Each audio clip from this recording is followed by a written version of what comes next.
How's it going, YouTube? Once again, welcome back to Pokemon TCG Center. Jerry with you, and in today's video I'm gonna show you my evolution deck list that I used to play in today's League Cup. And basically I was the second, got a second place. Well, I played with one guy who actually had the same amount of victories as me, and we actually end up by a draw. And unfortunately, he had better luck, so he ended up to be first at the end. So I'm kind of happy with the deck list, and I must say that it's very good, and it's very good against current meta. So basically, the only card that I don't have in this deck is a copy of Tapu Koko, the promo one, because nobody in my area actually plays Gyarados deck. But if you looking forward to use this deck on a biggest event, you should definitely think about adding one copy of Tapu Koko, because it's definitely a good card against Gyarados, and it will just help you a lot against a Gyarados. So let's take a look at the deck. So I'm running, of course, 4 copies of a Eevee with the Energy Evolution. So basically, when you attach energy card from your hand to Eevee, you can just search your deck for the Umbreon or for the Espeon. Then I was also running 2 copies of the Umbreon GX with the Strafe and Shadow Bullet and Dark Hole GX, of course. Very damn good card. I kind of like it, especially strong against Yveltal decks with the Jolteon from the Ancient Origins on your bench. And of course 2 copies of Espeon GX. Espeon GX can easily counter those Garbodor's deck. How? Pretty much simply with a Psybeam. You just hit with the Psybeam and that's it. They're just confused and they will be in huge trouble. On the other side, with the Umbreon GX, you can just easily knock out your opponent Zoroarks or Vespiquens for like 100 with a Shadow Bullet, of course, if you have Reverse Wally in play. And of course 1 copy of the Jolteon with the electric effect. This was mainly for the Yveltal decks. I didn't expect any grass decks, so this is the reason why I didn't take a single Flareon. On the other side, in the early game, you can strafe down to the Wobbuffet. So I'm also running 2 copies of Wobbuffets, because with the Wobbuffet I can just troll around and with the Bite Barricade prevent opponents from being able to set up with the Shamans. Of course, with the Tapu Lele they can still set up. But later, Wobbuffet can also strike for 2 energies for 1000 damage counters, which is pretty cool. And of course, I also played 2 copies of Zoroark and 1 copy of Zoroark Break in this build. So very, very interesting deck, as you can see it. I really like the Zoroark Break. Plenty of Pokemons, as you can see right there. And of course, 1 more Tauros GX. Well, just because we can strafe down to the Tauros, we can strafe down to the Wobbuffet. So we have 2 different options where to strafe with the Umbreon. So yeah, if we can force our opponent to damage our Tauros, we can just Rage or Mad Bull GX if we need. And of course 2 copies of Tapu Lele GX. Mainly with the Tapu Lele GX, Wonder Tag, we can search your deck for support a card. But Tapu Lele is so good fit in this build with the Tapu Cure GX, because we can also heal all damage counters from 2 of our benched Pokemons. That's just insanely powerful. As you can see, I have plenty of Pokemons. And only 1 Stadium card, which is a Reverse Wally. So it will add 10 damage counters to my Umbreon GX, for example, so then I can just Shadow Bullet for like 100 one-hit knockout Zoroark in a Vespiquen Zoroark deck, of course. But yeah, Vespiquen Zoroark deck is pretty bad deck. I don't know why people play this deck, but this version of my deck totally counters the Zoroark Vespiquen deck. The biggest issues for me against guy who played that deck was 3 times Karen in a price, and that's pretty much it. 3 times Karen and my Reverse Wally were priced, and I simply couldn't strike for like 100, or just being able to shuffle all of his Pokemons back to his deck, because all you really need are like 2 copies of Umbreons, or maybe Umbreon and Zoroark on your bench, and you can just counter your opponent Vespiquens easily. You can just Karen and reduce the damage for the Vespiquen, or on the other side, you can just limit your bench space to maybe 2 Pokemons, so your opponent can go for like 70, maybe 100 if he can get lucky with the Zoroark, and that's pretty much it. So if you play smart, you can just easily win the game. But yeah, it just happens to me. I didn't have the current, so there's the reason why I lost. 1 copy of Super Rod for the energy recycle, 2 copies of the Float Stones for the stand-in retreat, and of course for the Bite Barricade just in case if we need it. Because if the Wobbuffet is in the active position, we cannot stand in. 2 Choice Bands.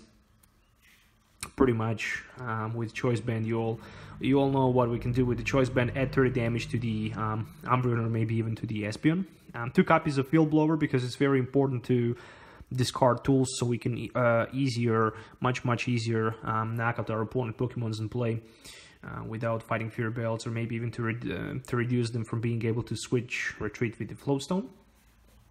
And of course, since you really want to limit your item cards, I played only 3 copies of the V Seeker, of course. There's the reason, because I'm running like 4 Sycamores, 3 Ends, I'm running 2 Lysanders, 2 Tapu Leles, so that's the reason why you don't really need 4 V Seekers anymore. Not in the standard format, because Garbodor is just a really big deal. 4 copies of Ultra Ball. Discard 2 cards from your hand in order to search your deck for a Pokemon. Put it into your hand. That's all. I mean, only 4 copies of Ultra Ball, nothing else. So if you count all of my item cards, I'm running like 3, 7, 10, 12, 14 item cards. Let's say if I mean, when I played against a guy who played Garbodor deck, in the entire game, I discarded like 5 or 4 item cards. I think I discarded like 1 Ultra Ball, 1 V Seeker, 1 Field Blower, and he managed to discard like 1 Float Stone, and that was pretty much all item cards that I played. And I just and that was pretty much it. I just Tapu Lele for N, and then I just managed to get myself another N, and I just played a couple Ns and limit my item cards, so he couldn't actually do too many damage counters. He couldn't go for the one-hit Nagamir on the other side. I just managed to use the Zoroark and my Umbreon for the week 3. Supporter line, and of course he also deck out in the game number 1. Karen, supporter card, each player shuffle all Pokemon in his or her discard pile back to the deck, so this card will just completely, and there's also Umbreon, so it definitely fits in the thematic of this build. So yeah, Karen definitely destroys Wespy deck, as I mentioned it. Professor Kukui ×1, drop 2 cards, does extra 20 damage with your Pokemon, so technically speaking, I can use my Psybeam for like 50 with Kukui, 30 more with the Choice Band, so it can go for like 80 with just a single energy. The same thing can be with the Strive, so we can also just attack with a single energy for like 80 GXs or EXs, which is kind of great. But the best thing about Garbodor is that you can just Psybeam for like a 60 and force your opponent to flip a coin. If he flip tails, then you can just retreat, Lysander play with your Umbreon, 90 to another Garbodor, and just knocks out that active Garbodor who actually took 30 damage from the Confused, which is just perfectly fine. 1 copy of Bridget, you know, Ultra Ball for Tapu Lele Bridget, so you can just set up turn 1. That's just all you really need. 1 copy of Hex Maniac, why not? It can definitely be good. And 1 copy of Olympia, why not? You really don't want to rely on your Float Stones, really, because they can easily be scrapped, so you definitely need Olympia. Every competitive deck needs Olympia. 2 copies of Lysander, why not? Probably this was actually, I don't know when I last time built a deck that I actually ran 2 Lysanders, but there's a reason why I actually meta shift a lot, and Tapu Lele just is a way too good card, and it can just allow you to Ultra Ball for Tapu Lele or Tapu Lele from hand for the Lysander, so I actually like it. 3 copies of N in addition to all of these cards.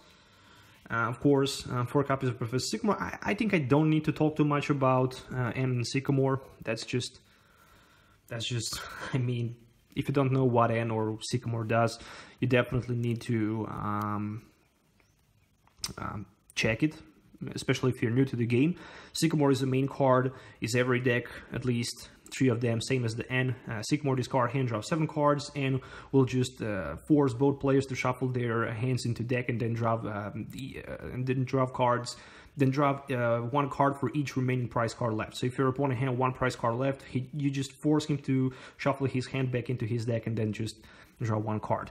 And of course, I also run 12 energies, 4 of each. So 4 darkness energies, 4 psychic energies. So yeah, definitely in a team with this build, as you can see it. I kind of like it. Umbreon and Espeon energies, that's just thumbs up. And of course, 4 double cores energies from the Sun and Moon. I couldn't find my double cores energies from the Hard Gold, Soul Silver, so I just decided to put them inside, but that definitely doesn't matter too much. The deck list by itself, the idea by itself, it just worked perfectly. I kind of like it, and I must definitely say that I'm actually happy with it. I would love to see something like that, or something similar at least, play on a big event. Because I actually feel how this deck is just perfectly great, and it's just perfectly fine, so it just needs maybe a couple more tweaks to be just perfect, and that's just pretty much it. I mean, I really like it, and it's just enjoyable to play with it. So I hope you guys enjoy watching this video. Make sure to hit the thumbs up, or thumbs down if you didn't like it, but I know you like it, so make sure to subscribe to the channel and hit that like button. Let me know also what you think about this deck list in the comments below. Also, make sure to check ccgcastle.com for great products, single, sealed, booster boxes, cases, whatever you need. If you're located in the USA or in the Europe, make sure to check it. It's definitely worth. So yeah, thanks everyone for watching. We'll see you in the next video. So till then, have a nice day and goodbye.